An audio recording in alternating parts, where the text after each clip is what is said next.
Okay, guys, you ready to find out who the winner is? I have my URL pasted into the search bar. Now I'm going to hit get YouTube comments. Start. And the winner is, oh my gosh, Lil Tink 8869.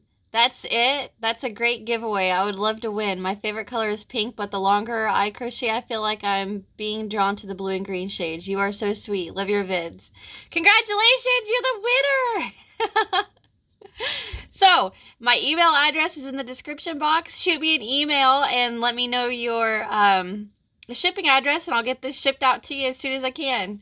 Thank you all so very much for watching, and don't forget, I have plenty of yarn coming, so there's more giveaways right around the corner. All right, guys, that's it for me, and I'll see you in the next one. Bye!